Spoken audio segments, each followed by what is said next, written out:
Why was everyone whispering about her before she even arrived on the parade grounds?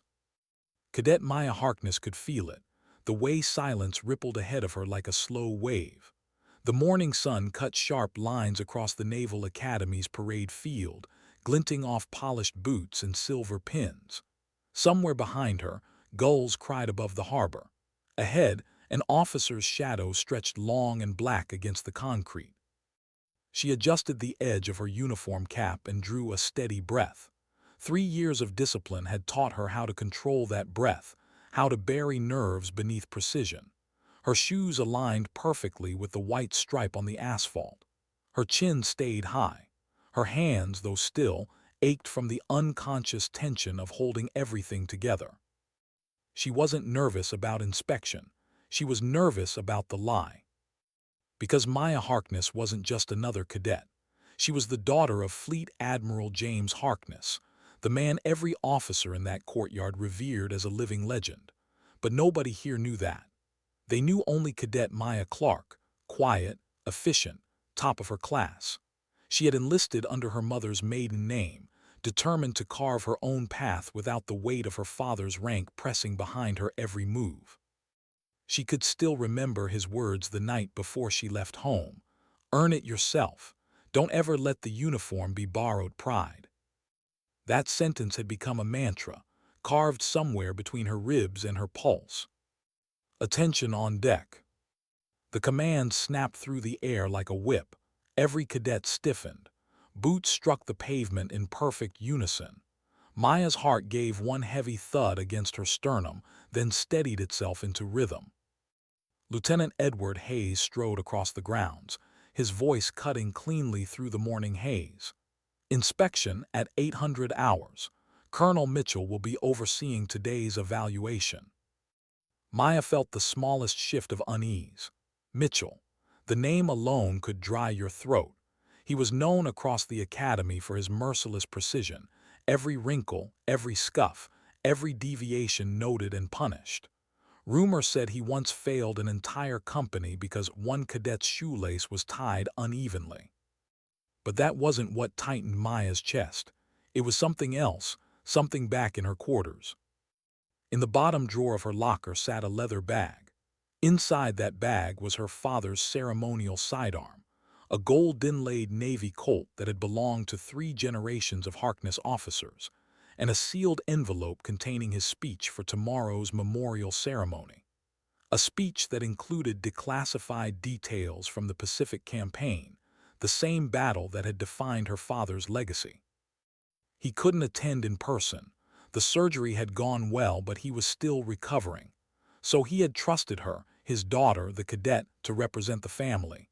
She promised she would protect his words and the weapon that symbolized their lineage. But if Colonel Mitchell decided on a quarters inspection? Hayes's voice pulled her back. "Formation dismissed. Proceed to assembly for briefing." Cadets scattered, murmuring under their breath. Maya moved with the group, her expression calm but her pulse beginning to climb. She replayed every step of her morning. Had she locked the drawer? She was sure she had, but the memory felt blurred, clouded by the rush of preparation. Then a voice, sharp, deliberate, cut through the din. "Attention! Surprise quarters inspection. All cadets will report to the main hall immediately." It was Colonel Mitchell himself. A collective groan rippled through the ranks. Some cadets cursed under their breath. Others just froze, faces tightening as if bracing for impact. Maya's stomach dropped. The timing was too cruel, too exact. Lieutenant Hayes frowned. "Sir, the cadets have tactical training in 30 minutes. "Then they'd better hope we find nothing of concern," Mitchell replied. His eyes swept the formation like searchlights. "We've received intelligence suggesting a possible breach of information security within this company." A beat of silence, then the soft, nervous rustle of uniforms. Maya felt the world narrow to a single heartbeat. He couldn't mean her, he couldn't. The envelope her father gave her wasn't classified, at least not anymore. He said so himself. But to anyone else it might look classified. And the weapon, naval issue, officer grade, would raise questions she couldn't answer without shattering her anonymity. As the company marched toward the main hall, Maya caught Lieutenant Hayes's gaze for a fraction of a second. There was something curious in it, not suspicion exactly, more like recognition. She looked away before the thought could take root. Inside the hall, cadets sat in rigid rows. The silence was thick enough to feel. Time stretched. An hour passed, two. No word from the inspection teams. Maya's mind chased itself in circles. If they find it, what will I say? That it's symbolic, that it's family property, that it's not what it looks like. Every version of the truth seemed like a trap, because the real truth, who she was the one thing she had promised never to use. The double doors burst open. Colonel Mitchell entered, followed by Hayes and two security officers. His gloved hands held a leather bag, her bag. Whispers rippled through the cadets like wind across tall grass. Mitchell's voice carried effortlessly. "Whose bag is this?" Maya rose before her brain could stop her. "Mine, sir." "Step forward, cadet." Her boots echoed across the hall floor. The sound was slow, deliberate, heavy. She could feel every pair of eyes on her back. Mitchell unzipped the bag, reached inside, and drew out the gold-inlaid Colt. The light caught the metal and turned it into a quiet flare between them. Gasps, one or two muffled exclamations. "Weapons are prohibited in cadet quarters," Mitchell said coldly. "Explain this." He reached in again and withdrew the sealed envelope. The Navy emblem glimmered faintly in the overhead light. "And this appears to be classified material." "Sir, I can explain." "Silence." The word cracked through the hall like a gunshot. Maya's jaw clenched. She could feel the old instinct rising, the one her father had drilled into her: never panic in front of authority. Mitchell placed both items on the table beside him. "We have a serious breach of security protocols. This sidearm is officer grade. The documents contain operational details of the Pacific Campaign. Explain how these came into your possession." For a heartbeat, Maya considered lying. Some small, frightened part of her whispered that she could say she'd found them, that she was delivering them to the archive. But no, lies had sharp edges. They always cut back.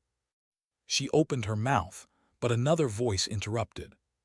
"Sir, if I may." It was Hayes. He stepped forward, studying the weapon with a strange familiarity. His hands were steady, but his expression had changed. He turned the sidearm over, his thumb brushing the engraving near the grip. The Harkness family crest. Recognition flared behind his eyes like dawn breaking through fog. "Lieutenant," Mitchell said, misreading the silence, "do you recognize that weapon?" Hayes looked up straight at Maya. There was a flicker, understanding, disbelief, something unspoken. "I do, sir," he said quietly. Then louder for everyone to hear. "This is the ceremonial sidearm of Fleet Admiral James Harkness. I served under him during the Mariana Islands operation." A low murmur swept the room. Maya's breath caught. And then, to her astonishment, Hayes snapped to attention and saluted her. "Sir," he said firmly, "I didn't realize we had the Admiral's daughter among us." For a moment the room froze. The air itself seemed to hesitate. Mitchell's face flushed with a mixture of confusion and anger. "What is the meaning of this?" Hayes lowered his salute. "Sir, this cadet is Maya Harkness. If she's carrying her father's ceremonial weapon and documents, I believe there's official authorization." Mitchell's gaze turned on her, sharp as a blade. "Is that true, cadet?" Maya straightened her spine. There was no point in hiding anymore. "Yes, sir. My father asked me to attend tomorrow's memorial ceremony on his behalf. He entrusted me with the sidearm and the speech notes.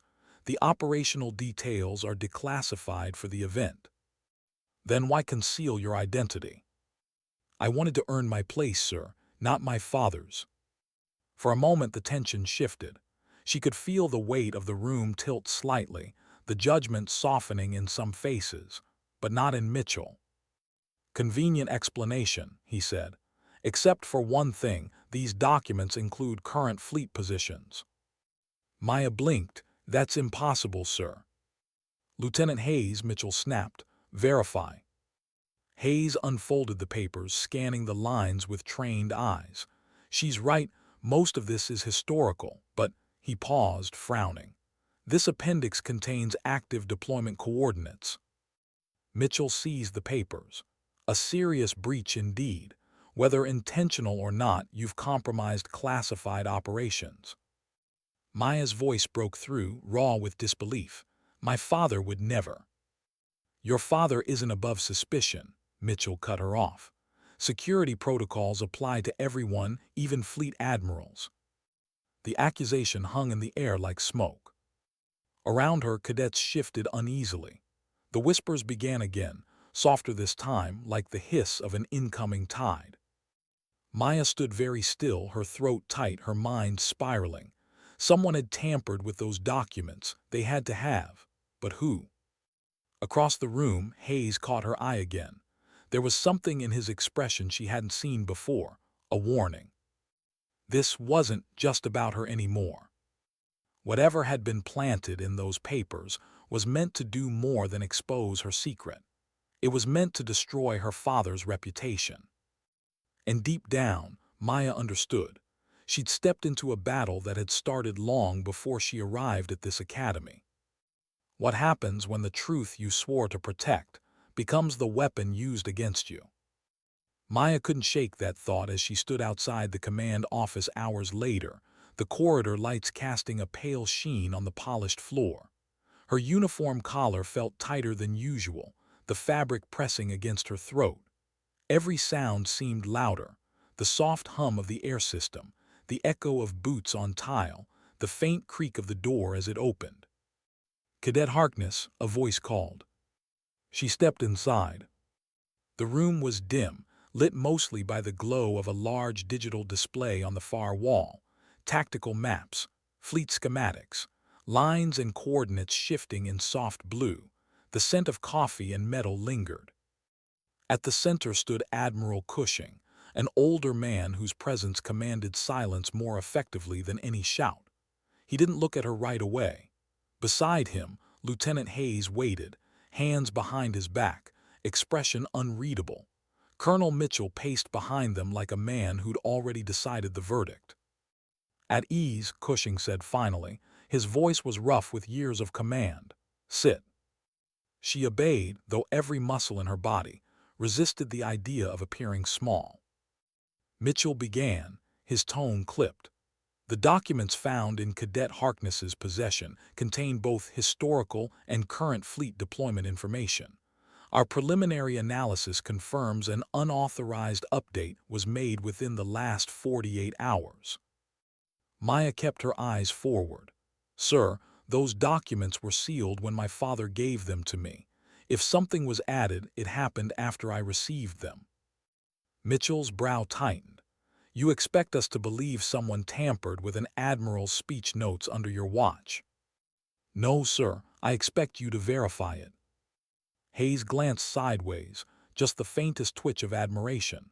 Cushing's eyes narrowed, considering. Cadet, the Admiral said, who had access to those documents before you. My father dictated them to his aide, Commander Phillips, while recovering in the hospital. Phillips handled the transcription, printing, and sealing. Mitchell crossed his arms. Commander Phillips has full clearance. Clearance for historical documents, Maya corrected, not for current operations. The Admiral's gaze lifted slightly, a shadow of interest passing through his eyes. You're certain? Yes, sir. My father wouldn't have allowed it. For a moment, the room fell silent except for the steady pulse of the digital display. Then Cushing turned to Hayes. You served under Admiral Harkness, correct? Yes, sir. Mariana Islands campaign. Then you know his methods. Would he allow such oversight? Hayes hesitated, then shook his head. No, sir. The Admiral was meticulous. Every document accounted for, every page reviewed twice. Cushing nodded. Then we have a problem. Someone used his name and his daughter to move sensitive data off a secure network. The words hit like a physical blow. Maya's stomach twisted. Sir, my father didn't. This isn't about guilt or innocence yet, Cushing interrupted, his tone quieter now. It's about containment. Until we know who's responsible, this remains classified. Mitchell cut in. With respect, sir, we should detain both Harkness and her father for questioning. Cushing's glare silenced him. We'll do no such thing, not without evidence. He turned to Maya. You will remain on base. Restricted movement. No external communications. Understood? Yes, sir. Lieutenant Hayes, you'll assist the investigation. Keep her briefed. Yes, Admiral. Mitchell's jaw flexed, but he said nothing. The meeting ended as quickly as it began. Maya rose, saluted, and left the room with the steady gait of someone who refused to let fear show. But the second the door closed behind her, her breath shuddered out. The hallway seemed to tilt, the edges of her vision hazy. She leaned briefly against the wall. The polished surface was cold beneath her palm. Her father's legacy, her name, her oath, all of it dragged under suspicion because someone wanted it that way. A voice broke through the fog. You handled yourself well in there. Hayes. He stood a few paces away, his tone gentler now. The hard edges of command softened into something closer to concern. You think they believe me? She asked. He paused. Cushing does, Mitchell doesn't, but it's not belief that matters, it's proof. Then we find it. That earned her a small nod. Come with me. They moved through the corridor, out into the cool night air. The academy grounds were quiet now, the parade field empty under a washed-out moon. Beyond the buildings, the faint hum of ships at dock drifted across the water. Hayes led her into the communications wing, a place cadets rarely entered after hours. Rows of terminals glowed softly in the dark, each station running silent system checks. I pulled the access logs, he said. Every document transferred to external media is recorded here. He slid a data card into the reader. The screen filled with timestamps, user IDs, and encrypted paths. Look, he said, pointing. Commander Phillips accessed the Admiral's hospital terminal 2 days ago, then again 12 hours later from a restricted subnet. Maya frowned. That's not normal procedure. No, it's deliberate. He used a ghost channel, hidden inside routine data transfers. If he uploaded those coordinates, he did it from inside. Maya's pulse quickened. Why would he risk that? My father trusted him. Maybe that's exactly why. The room felt colder. Betrayal had a way of changing the air itself. Hayes pulled up another file. Cushing's team is still tracing the outbound signal. If Phillips sent that data anywhere, we'll find it, but we have to move fast. How fast? Before the fleet redeploys at 600. If those positions leak, we could lose entire task forces before sunrise. She stared at the screen, the numbers blurring into static. Sir, let me help. He turned to her. You're still a cadet. And I'm still his daughter. I know how he thinks. If this leak is tied to him, I can read the pattern. Hayes studied her a long moment, then nodded slowly. All right, you're in. Hours later, the Situation Room buzzed with energy. Officers moved between consoles, their faces lit by the glow of real-time tracking data. Admiral Cushing stood at the center, every inch the commanding presence he was rumored to be. Maya stood beside Hayes, watching the map unfold. The transmission originated here, a technician reported, zooming in on a sector near the old communications hub. Unregistered frequency, military encryption but with foreign modulation overlays. Cushing frowned. Phillips had access to that hub during his hospital visits, could be where he planted his relay. Mitchell leaned over the console. We can trace it, send a security team. Hayes shook his head. We can't go in blind. If he's monitoring the feed, he'll wipe everything the second he detects a breach. Cushing's gaze shifted between them. Then we need someone who understands his rhythm, how he plans, how he hides. Hayes's eyes went to Maya. She does. Mitchell scoffed. You're suggesting we let a cadet lead an intelligence operation. I'm suggesting we let the one person Phillips wouldn't suspect walk into his trap and turn it against him, Hayes replied evenly. The Admiral's silence stretched, then he nodded once. Approved. Lieutenant, assemble a small team. Cadet Harkness goes with you. Maya's heart hammered. She didn't let it show. By 200, they were moving through the lower levels of the academy, places where polished walls gave way to old concrete, where the hum of modern tech was replaced by the distant groan of metal pipes. Hayes led the way, flashlight cutting through dust. Phillips used this tunnel to access the relay. If he's planning another upload, it'll be from here. Maya followed, adrenaline thrumming in her veins. She forced her breathing slow, steady. Her father's voice echoed in memory. Calm isn't the absence of fear. It's control in spite of it. At the end of the corridor, a faint light flickered under a door. Hayes signaled her to stop, drawing his weapon. She crouched behind him, pulse thudding against the base of her skull. Through the narrow window, they could see a man hunched over a terminal, Commander Phillips, his face illuminated by the monitor's glow. Lines of data streamed across the screen, transmission in progress. Now, Hayes whispered. They pushed through the door. Phillips spun around, reaching for the weapon at his hip, but Maya was faster. Training, instinct, something older than fear, all of it surged together as she struck his wrist, disarming him in one motion. The gun clattered to the floor. Commander Phillips, she said, her voice steady, you're under arrest for espionage. His eyes blazed with fury. You have no idea what you're stopping. Try me. You think your father's a hero, Phillips spat. He's been feeding lies to keep this machine turning. I was trying to show the world the truth. Hayes stepped forward, by selling coordinates that could get sailors killed. Phillips's lips curled. Collateral damage, history needs martyrs. The door swung open behind them. And for a moment, Maya thought she was hallucinating.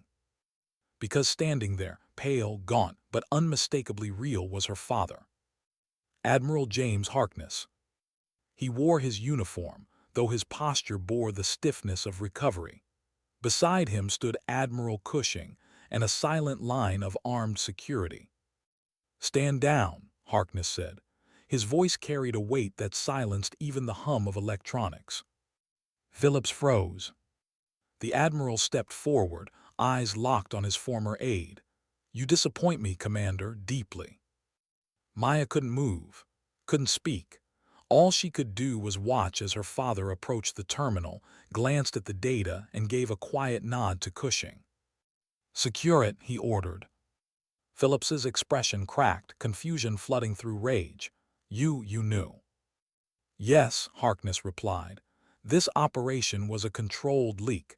You were the confirmation we needed. The words hit like thunder. Maya's knees felt weak. The room tilted for a heartbeat as realization washed over her. Her father hadn't just trusted her. He'd drawn the enemy out using his own name, his own daughter as the bait. For the first time, she understood the burden he carried. The isolation of command, the moral gravity of doing what must be done, even when it costs your own blood peace of mind. As Phillips was led away, the Admiral turned to her. Their eyes met, not as father and daughter, but as two officers who had both learned something costly about trust. You did well, he said quietly, better than you know.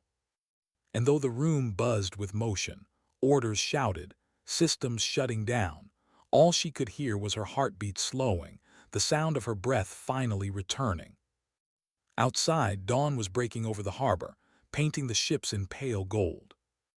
And for the first time since the inspection began, Maya felt the faint, fragile edge of something she hadn't dared to believe in since that morning. Hope. Why was silence harder to endure than danger? Maya had faced the threat of exposure, accusation, even the shadow of betrayal, but nothing felt as heavy as the quiet that followed. The mission was over, the traitor caught, yet peace didn't settle easily over her mind. The academy had resumed its rhythm. Morning drills echoed across the grounds. Cadets returned to routines, to crisp formations and shouted commands, but everywhere she walked, eyes followed. Not hostile, not mocking, simply curious. Everyone knew now. The secret she had guarded for 3 years, the name she had buried, was out. Harkness. It echoed down corridors, through hushed conversations, over cafeteria tables. Some cadets treated her differently now, saluting too quickly or stepping aside with unnecessary deference. Others looked away entirely, unsure how to treat her anymore. She wasn't one of them now. She was the Admiral's daughter, the cadet who'd been part of a classified operation without even knowing it. But Maya didn't want admiration. She wanted understanding. The first night after the incident, she barely slept. The image of her father standing in that dim communications room played in her mind over and over. The weight of command in his eyes, the calm beneath pressure, the realization that she had been part of something much larger than herself. She kept asking herself the same question: did he plan all of it? Had he known she'd be tested? That her resolve, her loyalty, even her silence would be pushed to the edge? She couldn't tell. But one thing she did know: she was proud of how she'd stood. Not because of the name she carried, but because she hadn't hidden behind it even when everything fell apart. Cadet Harkness. She turned sharply at the voice. Lieutenant Hayes stood behind her, one hand tucked into his uniform pocket, the other holding a small envelope. She hadn't seen him since the night of the arrest. "Sir, walk with me." They crossed the upper deck walkway overlooking the harbor. Below, the ocean stretched in sheets of glass, sunlight flashing across the waves. A destroyer drifted silently out toward open water, its gray hull catching the early light. Hayes handed her the envelope, from Colonel Mitchell. Her eyebrows rose slightly. Mitchell. "Don't worry," Hayes said with the faintest trace of a smile. "He's not pressing charges." She tore the seal. Inside was a single sheet of paper, reassignment notice. "Naval Tactical Operations, Special Training under Admiral Cushing," she read softly. Hayes watched her expression. "That's not a punishment, cadet. That's an invitation. He doesn't offer mentorships lightly."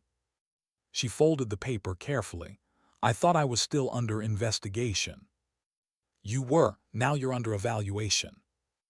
They walked in silence for a few moments, the rhythmic crash of waves against the harbor walls filling the air. Finally, Hayes spoke again. "You handled yourself with more composure than some officers I've known. I wanted to tell you that." "Thank you, sir." He nodded toward the horizon. "Your father and I served together for 5 years. Mariana Islands was chaos. We lost good men, but your father, he never flinched. He made decisions that no one else wanted to make. Sometimes I wondered how he slept at night." Maya glanced down, voice soft. "I think I understand that now." Hayes looked at her, studying her face for a moment longer. "You remind me of him, but you're not him. Don't let the uniform decide who you have to be." Then he turned and walked away, leaving her alone with the wind and the sound of the sea. Later that evening, Maya found herself standing on the Academy's observation deck, the same place she had stood the night before the inspection. The lights from the harbor danced like broken stars across the water. Her father approached quietly. She didn't hear him at first, but his reflection appeared beside hers in the glass. "I used to come here too," he said, voice steady but tired. "Years ago, before I made command. It's quieter than the war rooms." She turned. "You should be resting." He gave a small, weary smile. "You sound like your mother." They stood side by side, neither speaking for a while. The ocean murmured below, timeless and indifferent. Finally, Maya asked what had burned in her chest since that night. Did you know I was part of your plan?" His gaze stayed fixed on the horizon. "No, not at first. I knew someone was leaking information. Phillips was loyal once, but war changes people. I fed him false coordinates to confirm the breach. You having those documents was supposed to be routine.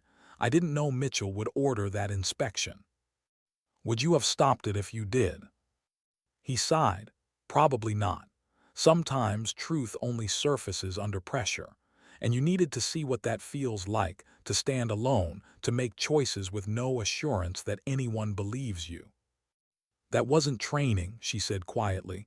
"That was survival." "Both," he replied, "and you passed." She looked at him, searching for something in his expression: approval, regret, pride. What she found instead was fatigue. The kind that lived in his bones, the kind that no surgery or metal could erase. "Was it worth it?" she asked.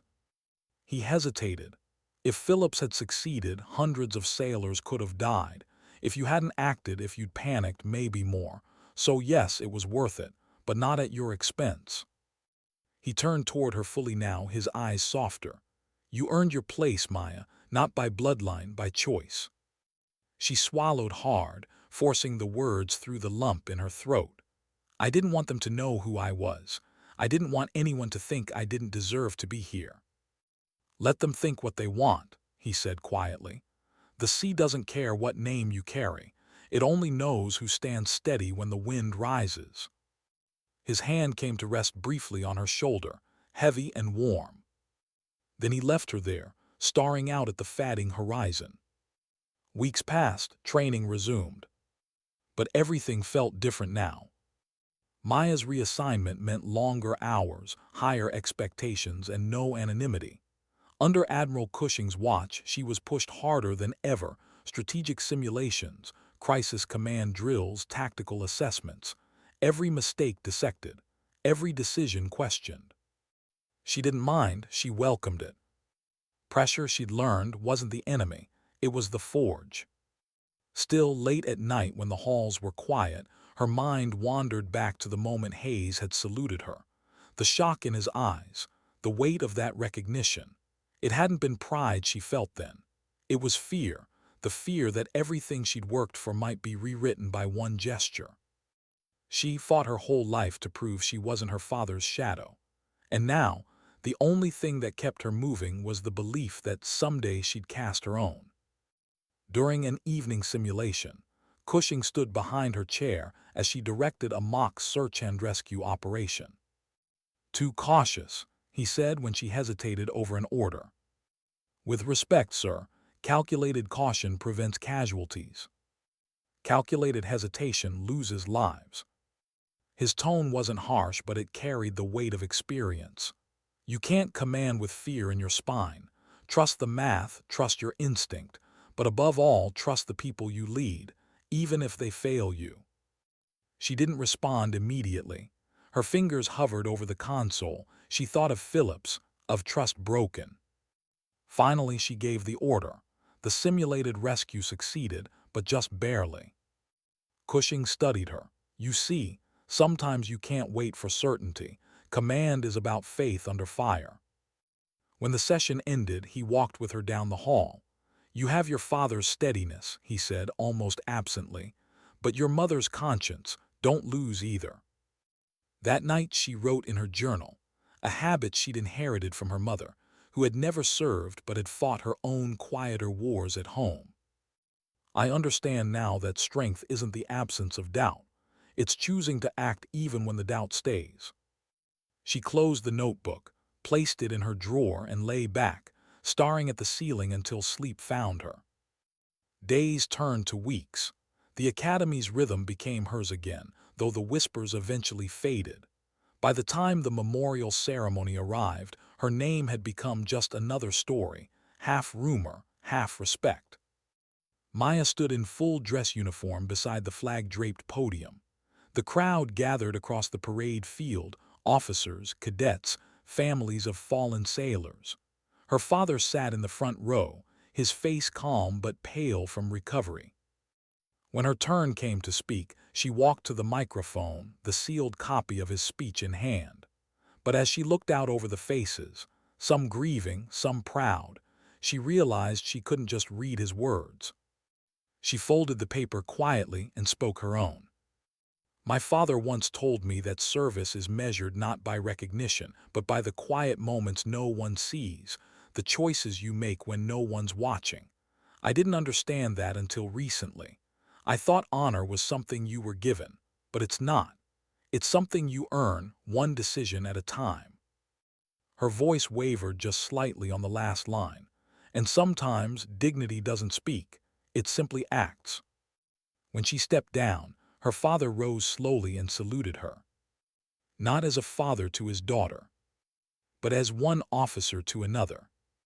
Why did the sound of the ocean feel different when you were leaving it behind? Maya stood on the tarmac, the wind whipping her hair across her face, the taste of salt still clinging to her lips. The academy buildings were shrinking silhouettes in the distance, the world she'd known for 3 years reduced to a line of white stone and flags rippling in the breeze. Her orders were simple, yet heavy with consequence.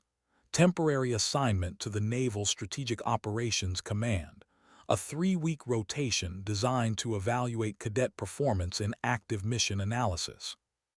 But everyone knew this wasn't routine.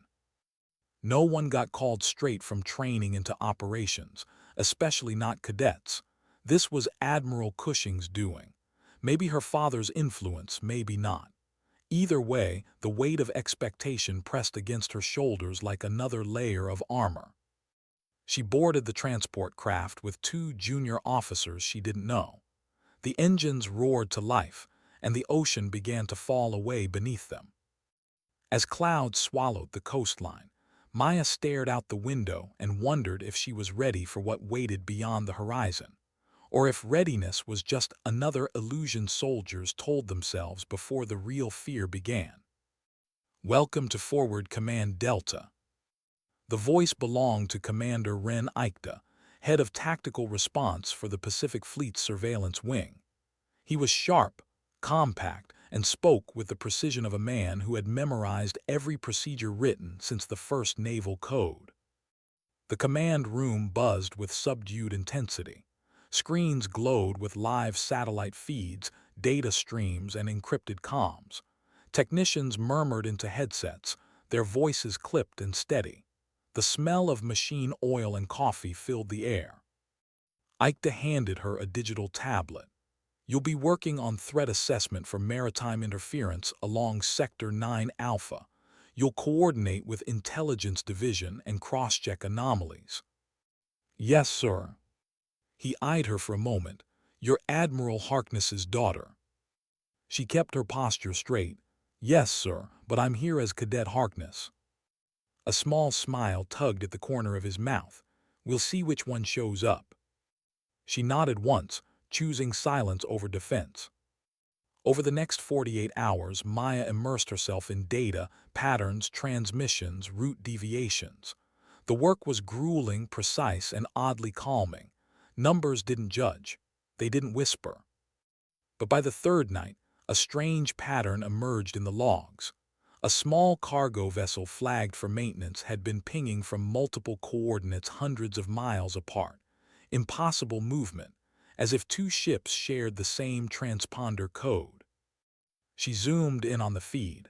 The false pings formed a looping route that traced close to a restricted naval zone. Too close. A faint chill slid through her spine. She marked it for review and walked to Aikta's station. Sir, I think we have a ghost ship. He leaned over her tablet, eyes narrowing. That's not a ghost, cadet, that's camouflage. Enemy. Possibly. The question is, what are they hiding under it? He tapped his comm. Signal operations. Verify visual from recon drones near grid Epsilon 3. The feed shifted to a grainy live video. A small freighter drifting quietly through low mist, barely moving. Its deck lights were dim, almost extinguished. On infrared, something pulsed below the hull, power signatures inconsistent with a cargo vessel. Submersible? Maya asked. Aikta didn't answer, he just watched. Then he turned to her. You're about to learn something important, Cadet. Intelligence isn't about answers, it's about timing. When to act, when to wait, and when to risk being wrong. She nodded, though her stomach coiled tight. What do we do? We watch and we listen. Hours passed. The ship stayed still, too still. Then, just before dawn, a transmission blinked across the encrypted network. Short, fragmented, but the pattern, 3 pulses, pause, 2 more, matched a distress code used by naval operatives during covert insertion. Someone's on board, Maya said. Ikda's eyes snapped to her. Or someone wants us to think that. He opened a line to command. We need clearance for aerial reconnaissance and possible boarding authorization. Static answered. He frowned. Communications disruption, unusual. Maya felt a ripple of unease. Could the interference be deliberate? Could be weather, could be something worse. They waited another hour. The ship didn't move. The signal repeated 3 pause 2. Ikda looked at her, his voice low. You ever been part of a live operation? No, sir. Then remember this. In war, clarity doesn't exist. You act anyway. He tapped his comm. Initiate boarding prep. By 600, the small strike team was ready. Maya stood at the edge of the launch bay, the roar of the transport blades whipping her uniform. She wasn't supposed to be part of it, but Ikda had ordered her along. Observation roll, he'd said, but deep down, she knew observation wasn't what he expected of her. The sea below was dark steel, broken only by the pale gleam of morning. The freighter loomed ahead, a rust-streaked hulk drifting through mist like a ghost refusing burial. The transport hovered low, ropes dropped, boots hit metal. Maya followed. The deck was silent except for the groan of shifting water against hull. Crates lay scattered, some open, revealing nothing but empty space. Too empty. Ikda raised a hand. Hold. They moved toward the bridge. No crew, no signs of struggle, but the air carried a faint smell, burnt circuitry, and something metallic like ozone. Lower deck, Ikda ordered. They descended through narrow steel corridors until the sound of engines faded to a low hum. Then Maya saw it, embedded in the hull, a cylindrical structure, unfamiliar and out of place. Sir, she whispered, that's not cargo, that's a relay system. Ikda crouched beside it, scanning, his jaw tightened. Not ours, and it's active. Should we disable? He hesitated, eyes flicking to the red indicator light pulsing on the device. Not yet, could be rigged. A low beeping filled the silence. Then from the far end of the corridor, a voice, faint, strained. Help. Maya spun toward the sound. A man lay half-conscious near the bulkhead, his uniform soaked, his face pale. Naval insignia on his sleeve. American. Ikda moved fast, checking his pulse. Alive, dehydrated. The man's eyes fluttered open, locking on Maya. Don't shut it off. What? She asked, kneeling beside him. He coughed weakly. Trap, inside signal, if it stops, detonates. Maya's blood ran cold. Evacuate, Ikda ordered, now. They moved fast, hauling the wounded officer between them. The air trembled as systems deep within the ship began to hum louder, mechanical heartbeats accelerating. They reached the deck just as the first explosion shook the hull. Fire erupted from below, ripping through steel with thunderous force. The blast waved threw Maya off her feet. She hit the deck hard, the world spinning, alarms screaming. Flames tore through the cargo hold. Ikda grabbed her arm, dragging her toward the extraction line. Move, cadet, move.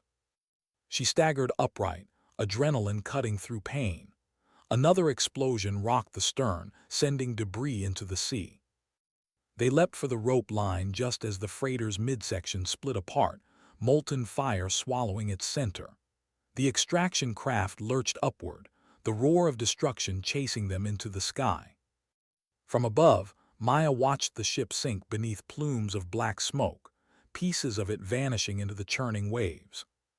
Her breathing came ragged, Every nerve buzzed with leftover fear. Ikta's voice broke through the noise. "You did good down there." She shook her head. "We lost everything." He looked at her steady. "Not everything, we learned something." "What?" He pointed toward the smoke fatting into the distance. "That someone wanted us distracted." She stared, realization dawning. The relay wasn't transmitting, it was receiving. "Exactly. Then where's the sender?" Ikta's gaze hardened. "That's what we're going to find out." Back at base, Maya stood in the debriefing room, uniform still singed, the smell of smoke clinging to her hair. She replayed the operation in her mind, every second of the explosion, every word the dying officer had said. "Don't shut it off." The phrase echoed like a heartbeat. Admiral Cushing entered, his expression grave. "Casualties." "Minimal," Ikta reported. "One injured officer. The vessel was unmanned, rigged for detonation. We believe it was a decoy relay used to mask inbound transmissions." "Inbound from where?" "We don't know yet, but whoever set it up knew our surveillance cycles." Cushing turned to Maya. "And you were there, Cadet. Observations." She straightened, exhausted but alert. "It wasn't random. The distress signal, it matched the false pattern used in my father's leak operation. Same pulse rhythm." The room went still. Cushing's gaze sharpened. "You're certain?" "Yes, sir. Someone reused the same code." Ikta exhaled slowly. "Meaning the network we dismantled isn't gone, it's adapting." Cushing nodded grimly. "And it's using your father's operations as cover." Maya's throat tightened. "Then this isn't over." "No," Cushing said quietly. "It's only begun." That night, as the waves hammered the docks outside her quarters, Maya sat alone, replaying the day's chaos in her mind. She could still feel the deck shuddering beneath her boots, smell the burnt metal in her lungs. But beneath all that fear, something else stirred, a sense of purpose, raw and sharp. The world had tried to define her by her father's name, by her mistakes, by her bloodline. But none of that mattered now. The truth was simpler. When duty called, when everything burned, she hadn't run. She acted. And somewhere deep inside, she knew this was only the first ripple in a much larger storm. How do you stay loyal to something that keeps testing your faith? Maya stared at the surveillance feed flickering across the screen in the command center. Lines of code scrolled faster than she could read.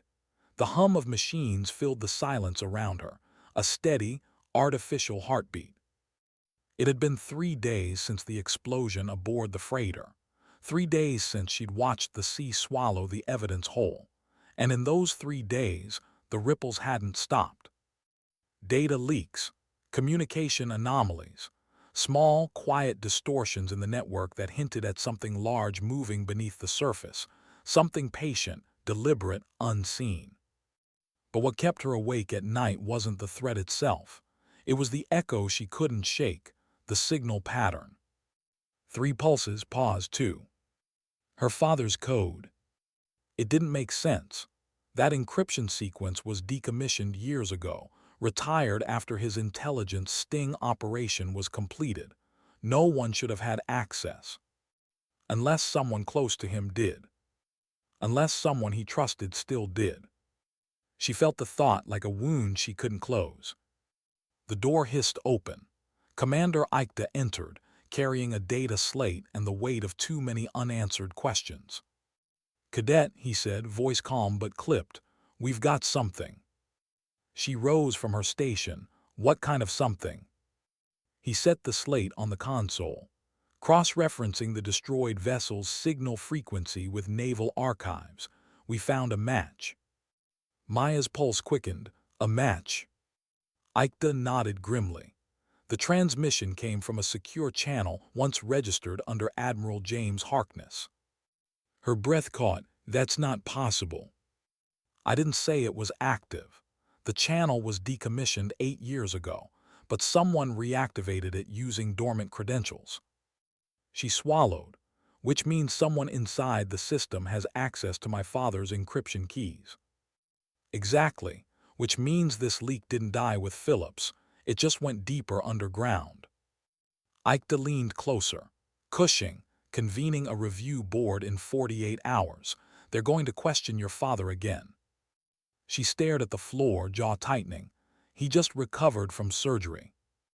Doesn't matter. This is politics now. Command wants a name before the press smells blood. Sir, my father is. Ikeda raised a hand. I believe you, but belief doesn't change protocol. Silence settled between them. Somewhere outside, thunder rumbled over the sea. Maya forced herself to breathe. What can I do? He studied her for a long moment. Find the source. Quietly. If you can prove this signal was spoofed, we can shut down the board before it becomes a spectacle. How much time do I have? 30 hours, maybe less. Her throat felt dry. Understood. That night the command center emptied, leaving only the sound of rain against the reinforced windows. Maya sat alone, the glow of the console painting her face in pale blue light. She pulled up the archived comm logs from her father's old operations, classified transcripts of encrypted messages, tactical codes, deployment confirmations. Each string of data felt like a fragment of another life, one she had only seen from the periphery of childhood. She remembered those nights, the smell of salt and leather when her father came home from deployment, the distant stare he carried long after the medals were pinned. He never told her what he saw out there. Only once had he come close. War doesn't end when the fighting stops, Maya. It just gets quieter, and quieter until you can't tell if it's peace or exhaustion. Now she understood what he meant. Hours blurred. She scrolled through the records comparing signal headers, encryption chains, and then she saw it, one anomaly. A file created 2 weeks after her father's supposed retirement from active command. The timestamp corresponded with the early stages of her own academy training. Operation Perseid, she whispered. The file was restricted, redacted in parts, but what little she could read chilled her. It referenced experimental communication proxies, data relay decoys, and a directive signed by Fleet Admiral Harkness himself. Only the signature was wrong. She magnified it. The digital stamp wasn't her father's encryption key. It was a forgery, slightly misaligned, just enough to pass standard clearance. Someone had been impersonating him for years.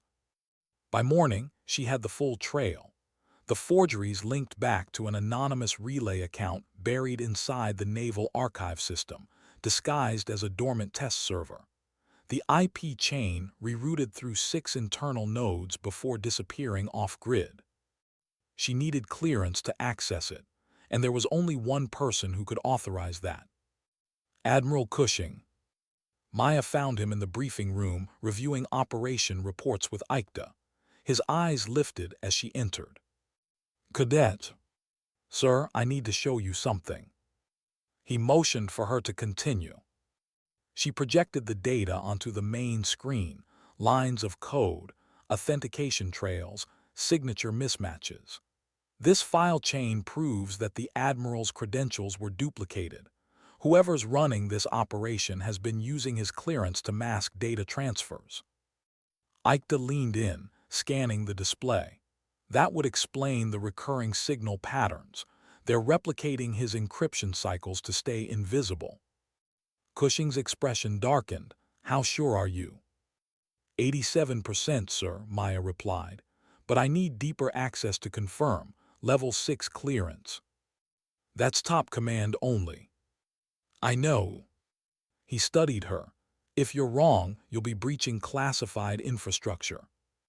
If I'm right, someone's using my father's name to compromise the fleet. Cushing's silence stretched for a long, heavy moment. Then he entered his authorization code. Access granted. Don't make me regret this. Maya dove back into the system, tracing the false key through the labyrinth of digital tunnels. Data streamed across the screen, coordinates, message fragments, ghost transmissions looping through inactive frequencies. Then one file opened. It was an audio log. Distorted, barely audible, but unmistakably her father's voice. Initiating relay test. Confirmation from base. Maintain frequency at. The rest garbled into static. She froze. It couldn't be real. The recording's timestamp was recent, less than 2 weeks ago, but her father hadn't been near any operational terminal since his surgery. Unless someone had recorded him before and spliced the fragments. She filtered the waveform, isolating interference signatures. There, a synthetic overlay. Someone had used voice cloning software to recreate his tone, his cadence, his exact diction. A chill raced through her. This wasn't just espionage. It was identity theft at the highest level. Her father was being framed all over again. She went straight to Ikeda. He listened in silence, his expression darkening with every word. When she finished, he exhaled slowly. If you're right, this isn't an internal breach anymore. This is coordinated disinformation, and if Command doesn't believe you before the hearing, they'll destroy his career, she finished. Ikeda nodded. Or worse, they'll silence both of you to protect operational integrity. Maya looked down at her trembling hands. So what do we do? Prove the recording's fake. Track the synthetic pattern back to its source. Every voice leaves a fingerprint, even a digital one. She hesitated. That could take days. You've got 18 hours. The storm outside worsened. Lightning flashed over the sea, painting the horizon white. Inside, the hum of servers filled the command center like distant thunder. Maya's eyes burned from staring at data for too long, but she refused to stop. Voiceprint samples, frequency shifts, synthetic overlaps, cadence variants. One by one she compared them. The pattern finally revealed itself. The same distortion signature used by Commander Phillips months earlier in falsified transmissions. Her pulse surged. It was the same network, the same shadow chain that had tried to destroy her once before. And now it was trying to destroy her father.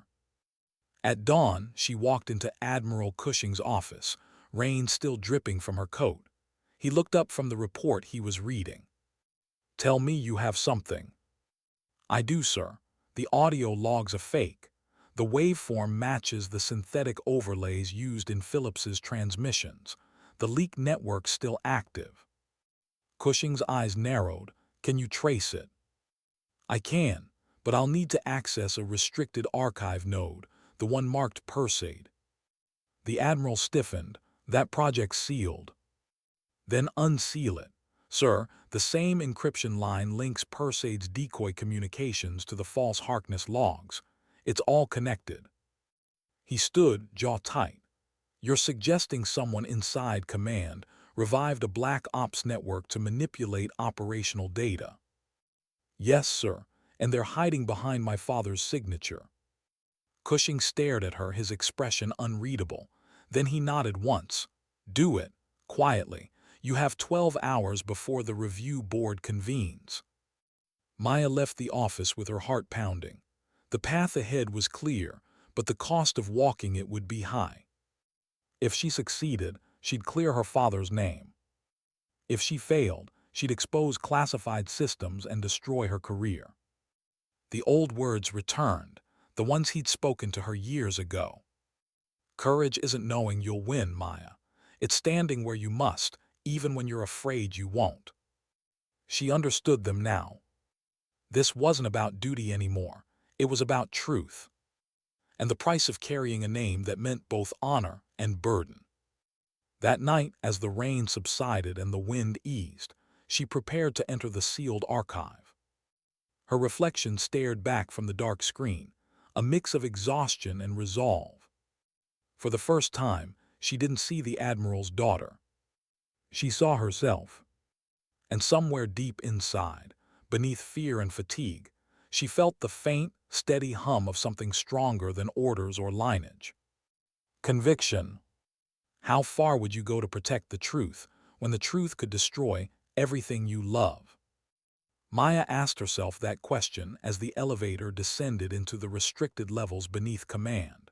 The hum of machinery deepened with each passing floor. Dim red lights washed the steel walls, turning the air claustrophobic.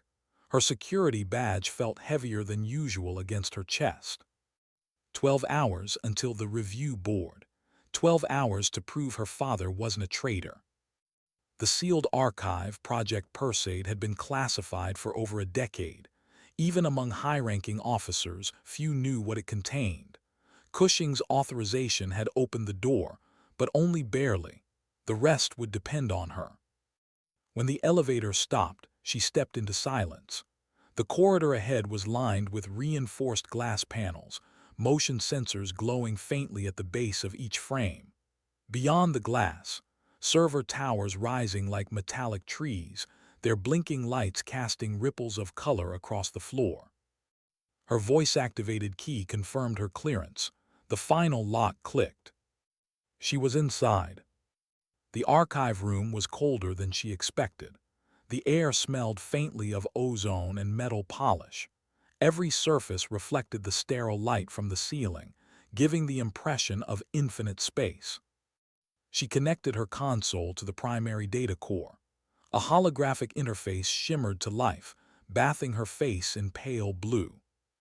Access file chain, Operation Perseid, Subdirectory 01 Alpha. The screen hesitated, then unfolded. What she saw first wasn't what she expected. It wasn't a record of covert operations or battle reports. It was communication, personal messages. Between her father and the Intelligence Council, between Admiral Cushing and others she didn't recognize, and most surprisingly, between her father and Commander Ren Aikta.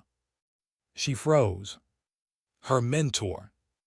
The first message was dated 6 years earlier. Perseid relay successfully established. Experimental communication decoy system functional, awaiting further instructions. It was signed by Aikta. The next, days later, from her father, maintain compartmentalization. If this data falls into the wrong hands, it will end more than careers. And another, understood, sir. Decoy transmissions integrated into civilian channels for operational cover. Maya's pulse raced. Perseid hadn't been just a tactical experiment. It was a covert communications mirror, designed to fake naval transmissions and reroute enemy surveillance. But if someone had gained access to it, they could rewrite reality, fabricate orders, invent communications, frame anyone. She scrolled further. The logs changed tone. Her father's messages grew wary. Commander, disable the test system. Containment breach possible. Aikta's reply was short, already done. But the timestamps told a different story. He hadn't shut it down, he'd kept it alive. Her breath caught. The implications struck her like a wave. Everything, from the tampered speech to the freighter's false signal, connected back to Perseid. And Aikta had been there from the beginning. She downloaded the files onto a secure drive, her fingers trembling. Then a voice behind her broke the silence. "Did you find what you were looking for?" Maya spun around. Aikta stood in the doorway, his uniform immaculate, his expression unreadable. The security lights reflected off his rank insignia, glinting like cold fire. "Sir," she began, forcing steadiness into her tone, "you're not cleared for this level." "Neither are you," he replied softly, "but here we are." Her hand hovered near the console. "How long have you known?" "About you accessing the archives, since you asked Cushing for clearance." His calmness was unsettling, almost rehearsed. "You lied to us," she said. "You told us Perseid was a data ghost, a legacy project. You've been running it in the shadows, using it to manipulate comms." His eyes didn't waver. "I've been protecting it. By framing my father, by sabotaging ships." He stepped closer, voice lowering. "You think small, cadet. Do you have any idea what Perseid really does? It's not espionage, it's containment. Her pulse quickened. Containment of what? Truth, he said simply. She frowned. Ikeda turned toward the glowing servers. Perseid was built to create plausible deniability. When politicians made mistakes, when command failed, we rewrote the record, shifted blame, moved timelines. The Navy survived because no one could see its cracks. Your father knew that. He helped build the system. That's not true. He regretted it, Ikeda continued, voice quiet, almost mournful. He wanted to shut it down, said it corrupted the meaning of command. But by then it was too late. Too many relied on it. Too many careers depended on the illusion. Maya shook her head. So you kept it alive, even after he ordered it deactivated. I kept it alive because without it, the entire command structure collapses. Do you understand what would happen if the truth got out? Every falsified mission, every fabricated victory, every quiet cover-up exposed. She stared at him, realization dawning. You're not saving the system, you're enslaving it. Ikeda's jaw tightened. Sometimes the only way to keep peace is to control the narrative. And the explosions, the leaks. He sighed, collateral noise, a test to see who still remembered the code. Your father was the last piece I needed to stabilize the new network, but you, he paused, eyes narrowing. You interfered. Because I saw what you were doing. He nodded once, almost with respect. You did, and you were brilliant, but brilliance without control is dangerous. Maya's hand moved to the console. I can expose this. I know, he said softly. That's why I can't let you leave. Her heart kicked against her ribs. Don't do this, she said. You taught me to question orders, to trust instinct. I did, Ikeda said, his voice almost tender. And I still do, but instinct isn't the same as wisdom. He stepped closer. You can walk away, Maya, let this die. Your father's name stays clean, you stay alive, command never knows. She stared at him, at the man who had guided her, challenged her, believed in her potential. And in that moment, she realized the deepest betrayal isn't from enemies. It's from those who teach you to trust. Her voice came out low, steady. You told me once that clarity doesn't exist in war, but you were wrong. It exists in the moment you decide who you are. She pulled the data drive from the console.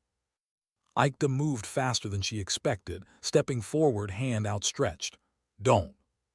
But she was already running. The alarms triggered instantly. Red lights flared through the corridor as security shutters began to close. Maya sprinted, the sound of metal slamming behind her. The drive clutched tight in her palm. Security breach in restricted sector. A voice blared over the intercom. She ducked into a side passage, sliding beneath a descending gate. Sparks rained down as it sealed shut. Her lungs burned. Her shoulder throbbed where she'd collided with the wall, but she kept moving. Ahead, the elevator locked down. She turned toward the emergency access shaft, old, manual, narrow. She pried the hatch open and started climbing, the echo of boots following from below. Ikeda's voice drifted up the shaft, calm even now. You're making a mistake, Maya. If you leak that data, you'll burn everything your father built. She climbed faster. He kept talking. Think about him. His medals, his service record, the academy that bears his influence. You'll erase him. Her hand slipped on the metal rungs, blood slicking her fingers. No, she whispered, breathless. I'll save what's left of him. When she reached the upper hatch, she kicked it open and hauled herself into the maintenance corridor. The air here was different, colder, filled with the faint hum of generators. She stumbled toward the exit. And then Ikeda appeared at the far end of the corridor. He wasn't holding a weapon, just standing there, breathing hard, eyes locked on hers. Don't do this, he said again, almost pleading now. You release that file and you destroy everything we swore to protect. Her fingers tightened around the drive. Maybe that's what needs to happen. For a long moment, neither moved. Then Ikeda lowered his voice. He was proud of you, your father, but even he understood that truth is a burden too heavy for some to carry. She met his gaze, something breaking inside her. Then I'll carry it. She turned and ran. She burst out into the rain-soaked loading bay. The storm had returned, lightning splitting the horizon. In the distance, the ocean churned beneath the weight of thunder. She reached the communication terminal and slotted the drive. The console asked for verification. Her hand trembled as she typed. Upload classified data to Command Integrity Division. Her reflection stared back at her from the screen, wet hair clinging to her face, eyes hollow but fierce. This was it. One keystroke and everything. Her father's history, the Navy's image, her own career, would unravel. The storm howled through the open bay. The cursor blinked, waiting. And then she whispered, barely audible beneath the thunder. Sometimes the only way to honor the system is to break it. She hit enter. The data upload began. Lines of code streamed upward, unstoppable. Ikeda reached the bay seconds too late. He stared at her, rain pouring down his face, realization hardening into sorrow. You have no idea what you've done. Maya looked at him, chest heaving, soaked to the bone. Maybe not yet, but I know why I did it. The system beeped, upload complete. The lights flickered, alarms blared. Across the base, command networks began locking, encrypting, isolating compromised nodes. The truth she had unleashed was no longer containable. Ikeda stood motionless, eyes distant, as if watching something vast collapse in slow motion. Finally, he turned away. History won't forgive you. Maybe not, she said softly, but it might finally remember the truth. Hours later, as dawn broke over the drenched coastline, Maya stood alone on the observation deck. Her uniform was torn, her future uncertain, but her mind was quiet. Below her, the sea kept moving, endless, untamed, free. And in that silence, she finally understood what strength meant. Not power, not legacy. Just the courage to act when silence becomes complicity. How do you measure the cost of truth once it's free? Maya sat in the tribunal chamber, wrists clasped in front of her, the echo of the storm still lingering in her bones. The room was silent except for the faint buzz of fluorescent lights and the slow, rhythmic tick of a wall clock. She had barely slept, barely eaten. The walls felt too bright, too clean, like a place designed to scrub away guilt, not understand it. Across from her sat 3 officers, Admiral Cushing at the center, flanked by 2 intelligence chiefs she didn't recognize.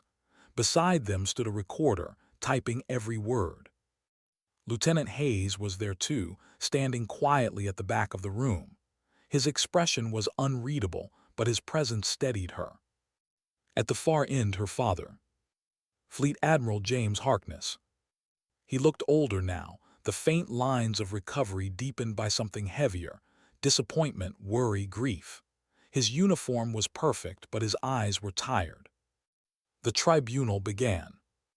Cushing's voice filled the space, firm but not unkind. Cadet Maya Harkness, you stand before this board under review for unauthorized access to classified archives, data extraction from Project Perseid, and dissemination of restricted intelligence files to Command Integrity Division. Maya's voice came out quiet but steady. Yes, sir. You are aware that such actions are grounds for expulsion and court-martial under Naval Code Section 7.1. Yes, sir. Do you understand the magnitude of what you released? She hesitated. I do now. Cushing studied her for a moment, then leaned back. You had authorization to investigate the false data chain. You exceeded that authorization, breached sealed systems, and exposed decades of covert communications operations. What made you believe that was your decision to make? Maya's throat tightened, because no one else would. Cushing's gaze flicked toward her father, then back. You had options, Cadet. You could have come to me. You could have waited. I couldn't, she said. They would have buried it again. The older Admiral said nothing for a long time. Then softly, "You might be right." Murmurs rippled through the room. He gestured toward the file in front of him. "Your upload exposed multiple falsified operations, doctored mission logs, and unauthorized decoy communications. It also confirmed that Commander Ren Aikta had been running a covert network using the Perseid infrastructure for the past 6 years." At that, Hayes stepped forward, adding, "Aikta was detained early this morning. He's cooperating." Maya didn't flinch. "Good." Cushing's eyes lifted. "He claims he acted under orders, your father." The room seemed to tilt. She looked toward Admiral Harkness. His face remained calm, unreadable. "That's a lie," Maya said quickly. "I saw the messages. Aikta forged his authorization. He used his signature too." Her father spoke then, his voice low but resonant. "Maya." Just her name. A quiet word that carried the weight of everything they hadn't said. She fell silent. Cushing glanced between them. "Admiral, would you like to make a statement for the record?" Harkness rose slowly. The movement alone drew every eye. He stood tall, steady, even as the room seemed to shrink around him. "I will," he said. He looked at the board, then at his daughter. Cadet Harkness did not act out of malice or ambition. She acted out of principle, a principle I instilled in her. I told her that duty means standing for what's right, even when it costs you everything." Cushing watched carefully. "Are you admitting knowledge of her intent?" "No, I didn't know what she planned, but I understand why she did it." He paused, exhaling slowly. "And she's right about one thing. The system we built to protect the Navy became something else, a tool to manipulate perception, a shield for the powerful. I allowed that. I justified it under the banner of security, but truth doesn't vanish just because we hide it." The silence that followed was heavy, sacred. Cushing's voice softened. "Then you acknowledge complicity?" Harkness nodded once. "Yes." Maya's heart clenched. "Dad, no." He raised a hand gently, stopping her. "This isn't your burden, Maya, it's mine. You tore open a wound I helped create, and I thank you for it." Her breath caught. He turned to Cushing. "I'll accept full responsibility for Project Perseid. Its inception, its misuse, its concealment." The younger officers exchanged uneasy glances. Hayes stepped forward, whispering to Cushing.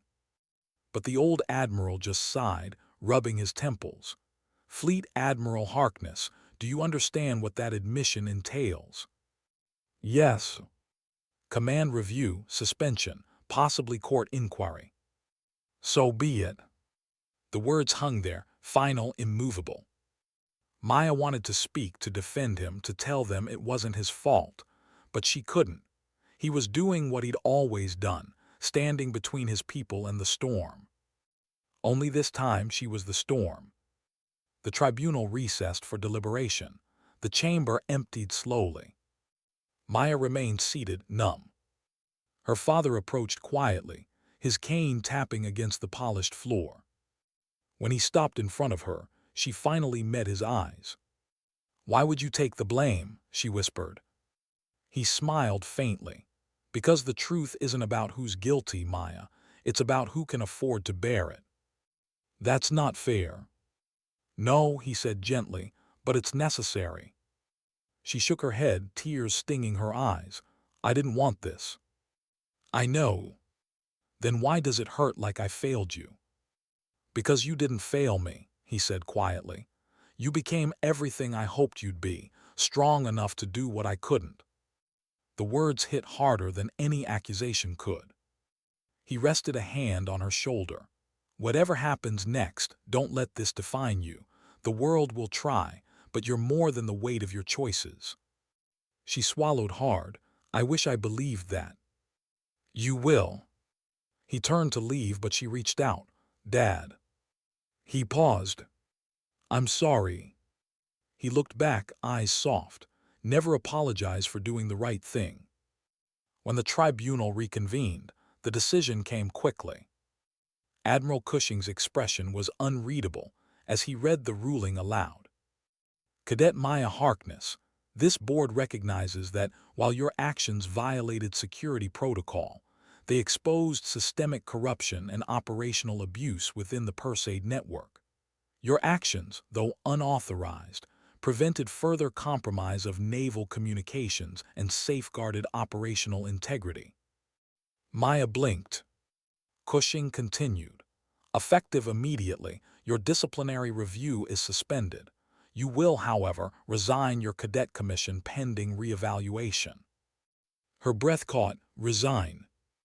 Hayes stepped forward, his voice quiet. It means you're leaving the academy, but not dishonorably. Cushing nodded. You acted from conscience, not rebellion, but your place here, it's complicated now. Maya swallowed hard. Understood, sir.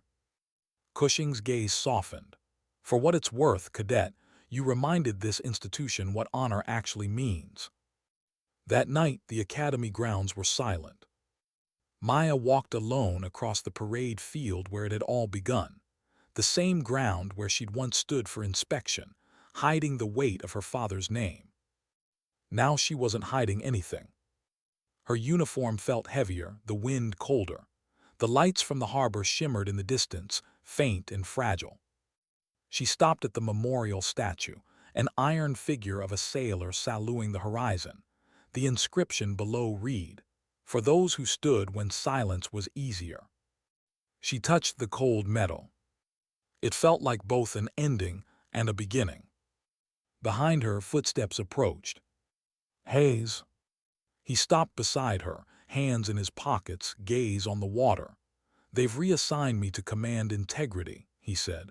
We'll be auditing every file Perseid ever touched. She nodded. Good. He glanced at her. You know, some people will call you reckless. Maybe. But some of us will just call you right. A faint smile ghosted across her lips. You always did like impossible cadets. He chuckled. You weren't impossible, Maya, just inevitable. They stood in silence for a while. Finally, he said, What will you do now? She looked out over the dark waves, the moon glinting across their restless surface. I don't know, she said, but maybe for once I'll find out who I am without the uniform. He nodded, understanding. For what it's worth, the Navy needs more people like you. Maybe it just needs to remember why it exists, she murmured. Before dawn, she packed her few belongings, a folded academy flag, a small photograph of her parents, and a worn notebook filled with lessons she'd written over the years. She left her insignia on the desk. As she stepped outside, the first light crept over the water. The air smelled of salt and something new. Behind her, the academy stood silent and proud. Ahead, the horizon waited. And though uncertainty lay before her, she felt strangely calm. Because sometimes walking away isn't defeat, it's choosing freedom over silence. Why did peace feel so loud when you had nothing left to prove? The train rumbled along the coastal line, slicing through fog and salt mist. Maya sat by the window, a duffel bag at her feet, her reflection fading in and out with the shifting light. The horizon rolled past, waves crashing against cliffs, gulls tracing lazy arcs in the distance. It had been 2 weeks since she left the academy. 2 weeks since she'd handed in her insignia, her rank, her title, everything she'd worked years to earn. And yet, for the first time in a long while, she could breathe. The world outside the window looked raw and honest. No medals, no commands, no secrets wrapped in layers of bureaucracy. Just earth, sky, and sea, untouched by lies. She thought about her father. After the tribunal, he'd been placed on administrative leave. They called it temporary reassignment, the kind of phrase the Navy used to cushion the fall of its heroes. But she knew better. It meant exile, quiet, dignified, unspoken. Still, when she'd said goodbye, he'd smiled, that same calm, unshakable look that had guided fleets through storms. You did what I should have done, he told her. And someday you'll understand that truth and loyalty aren't opposites. They're just two sides of the same battle. Those words followed her, now like a tide she couldn't escape. The train slowed near a small coastal town. Maya grabbed her bag and stepped onto the platform. The air smelled of rain and diesel and distant seaweed. Ahead, a narrow road led down toward the docks. She started walking. The town was quiet, the kind of place that still saluted passing naval ships even if no one aboard knew their names. Rusted anchors decorated storefronts. A weathered mural of sailors lined the harbor wall. Maya found a small inn overlooking the pier. The owner, an older woman with sharp eyes and kind silence, handed her a key without asking for details. People around here knew when not to ask. Her room was simple, a single bed, a wooden desk, a window overlooking the sea. For days she said nothing to anyone. She walked the shoreline, letting the waves erase her footprints each evening. It was healing in its own quiet way. At night she wrote, not reports, not logs, just thoughts, words that didn't have to pass inspection, reflections on courage, fear, and the quiet cost of doing what's right. Sometimes she thought of Aikda, of the look on his face when she pressed enter. Was it hatred or sorrow? Maybe both. She didn't hate him. She pitied him, a man who believed control was safety, who couldn't see that truth wasn't the enemy. She wondered where he was now. She didn't ask. Some ghosts were better left unchased. One morning, a knock on the door pulled her from sleep. She opened it to find a courier holding a sealed envelope marked with the naval insignia. Her pulse stuttered. She thanked him and closed the door. For a long moment she just stared at it. The seal was her father's. She broke it carefully. Inside was a single letter. Maya. The board finalized its decision. I've been formally retired from command. They called it an honorable discharge. I suppose that's their way of saying they can't punish me without admitting how deep the system's fault runs. You freed more than me, you know. The truth we buried, it's already changing things.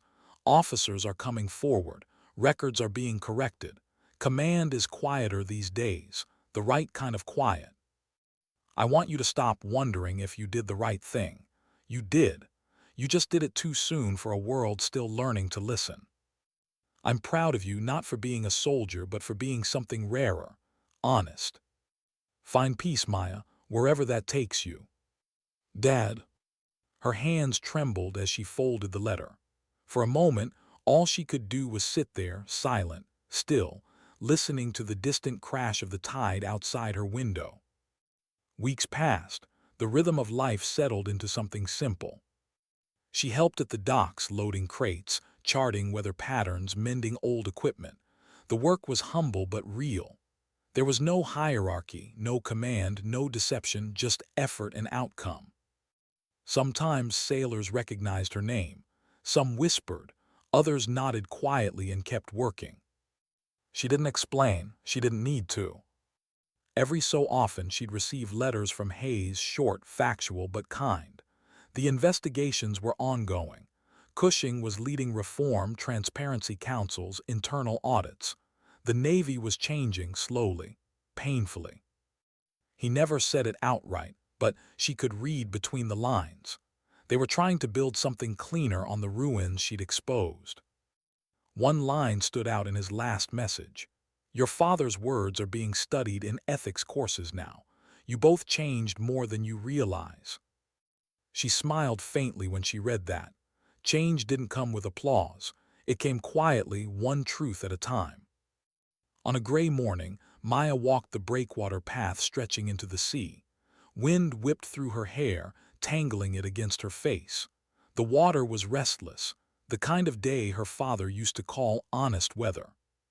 She stopped near the edge, pulling a small box from her coat. Inside, her father's ceremonial sidearm gleamed, the same one that had started it all. The gold inlay caught the light, the Harkness crest faintly reflecting the sky.